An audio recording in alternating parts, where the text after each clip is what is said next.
Welcome back, guys. On this episode of Industry Pathology, we're going to talk about a topic that gets talked about a lot, and it's going to revolve around money. Now, the goal of Industry Pathology wasn't just to be about what practitioners should do as far as techniques or skill sets. We definitely cover those topics, but a lot of what we talk about involves the business of the industry as well as how to get into the industry and make money. Because at the end of the day, you need to be able to survive using your skill set of your craft that you went to school for. Now, what made me really want to do this video was two posts that I saw on LinkedIn. As usual, LinkedIn's been the biggest fuel for this series because I'm seeing what the real people are either asking me or posting around me. And I'm like, if this is what they're talking about, this must be relevant. Now, this topic is around salary and credentials. Now, I'm going to verbatim, or actually, I'm going to paraphrase what I saw on one post that was made by a report of CMPCs and Ask reported this back in 2020.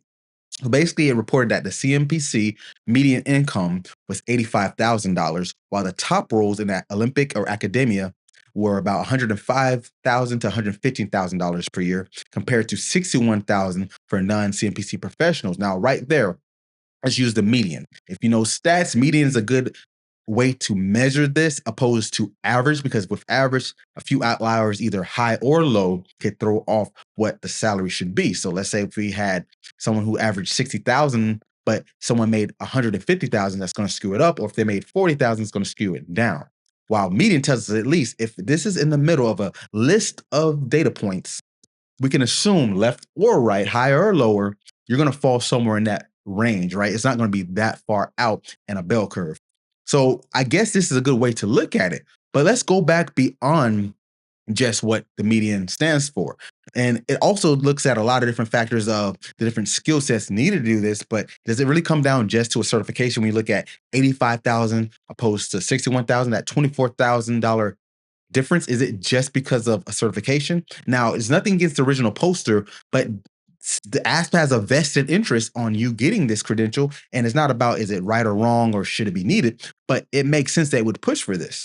And that's why I asked, are there any confounds in the sample size, right? Are this data set coming from the people who are in ASP making this money? How many people who weren't making that were in this data set? And I asked that because, granted, it's numbers, so we can make some sense of it. And I'm big on using the data that we have. But at the same time, does it really speak to the population that DMs me and saying they're not finding jobs, they're not making money if they are in a job? I've heard people getting their salaries reduced with some of these major contracts that are people from the sports psychology world working with the military. So there's something going on here. And some of them have CMPCs. So that's the crazy part about it. So I want to know, like, is this something that was reported from people who are directly in ASP? Because me personally, I'm not a member of ASP. I was years ago. I've done a conference, but I'm not a member. I've never done a survey myself. And what Mind Body One brings in, I can say as a whole, would skew this upward. But that's not a good representation because I'm a full-blown business. I'm not an organization, and I'm not an individual practitioner. I have people working with me. I pay salaries. So I can't make the difference there. But let's just say I was included. How many other people at this level or lower or higher are doing that? Because when I talk to the individuals who are trying to get into this industry, they want to know what their outlook look like. And it's sounding like it's great, but society is not reflecting that in real time. Now, this goes to the other post that I found, which goes into the other direction. There was another colleague that I follow where he was talking about how the military contracts are paying people anywhere between 25 or so an hour, which comes out to about 45, 50,000 a year, when $40 an hour comes about to 75, 80. So that's still below the median that a CMPC allegedly gets. But cost of living in a lot of these places are around that. So as a single person, you're just cutting it close. So how does one side, the post is showing that there's a big outlook. This was 2020. We may not account for the changes in the economy, inflation, of course, cost of living. But at the same time, it's painting this picture that you can make this much, but the people who are actually working in this field in one of the biggest industries, which is tactical and military, they're not making this money. So do you have to be in academia? And if you are in academia, that doesn't really speak to your skill set as a practitioner. I'm being real.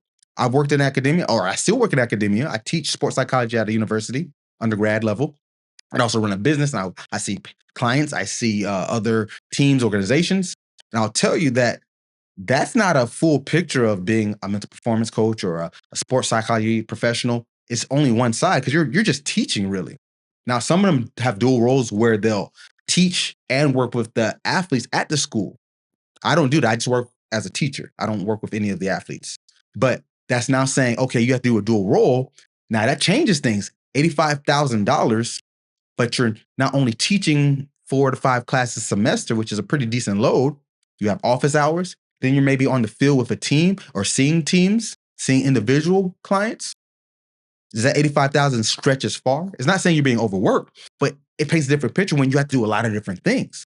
This is something I think we need to talk more about when we talk about data. Now, the original post had the full report that showed the different segments of what type of jobs these people are working, gender, race, things like that, representation.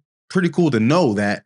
But it's like, from a monetary standpoint, is it being genuine? And that's what I want to scrutinize. I'm not saying it's wrong. I'm just saying, does it really paint the vivid picture that we need to know so we can see, is this the outlook that a professional wants to hear when they're just spending what, 30, 40, 50, up to $100,000? And this is the other part, ROI. If you understand business, that's return on investment. Now, you don't have to be a business owner to get your ROI, because this means if you went to school for this much, can you find a job that returns that investment and a profit margin, meaning you making more, enough to pay back what you owe and then make money and live? That's the question we really want to know. And if the ROI isn't worth it between 20, 30, 40 to $100,000 in your actual tuition, to thousands of dollars from mentorship hours, thousands of dollars for testing and other continuing education resources, does it make sense from a monetary standpoint? And this is why I talk the way I do, to teach the different skill sets so you can be more valuable. And that's a big part of my personal methods or how I do things, because how Mind Body One makes money, it goes beyond just sitting down and talking to someone one-on-one, because a lot of these upcoming professional thinks that's how you're going to make the most money. And I've talked about the economics of this many times, but if you're getting money based off the athletic department's budget, it's not based on your skill set. It's based on what they allot. Now, if you work for yourself, that's a whole other battle that isn't an easy hill to climb. But you got to understand those economics too, that you need to make money beyond just one revenue stream, which is one-on-ones. So all in all, I think this topic is good conversation starter, because we need to get more transparent. Keyword, I'm very transparent. I get on meetings with people all the time talking about what I do with my business, how much money we're making roughly, not exactly to the T, but they get an idea of this is the range. Because if you're doing this, your goal should be able to thrive. And these data points only tell us so much. It's great to know it, but if they're not really speaking to the true amount, what is it really showing us? So I want to take this with a consideration of, this may be just a case of incongruent reportings to what sounds good, because who doesn't want to hear $85,000 a year? Now, obviously, with price of living going up, $85,000 doesn't spend the same as it did 10 years ago, but I'm guaranteed most grads fresh out of their program would love to make that much. But in actuality, they're not. A lot of them aren't even finding jobs, let alone making that much. And if they do find jobs, it's segmented to a specific niche or demographic so they can actually make the money. And that's usually with the military.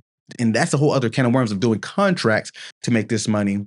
And you're not given the stability. It's a volatile market of, will the contract be here with this organization, let alone your job? And if it is, will you be able to make that money all the time? So I'll leave that conversation open for another time. But these things are considering that, don't go with just what one agency is reporting, because all fairness, they have a monopoly on the market, as I'm speaking of. So if they put something out, scrutinize it a little bit more, look deeper. Like I said, I don't know what it truly is, but look deeper, because this might not be telling the full picture. So that's my pathology. Go deeper into what you think the job market looks like and figure it out yourself.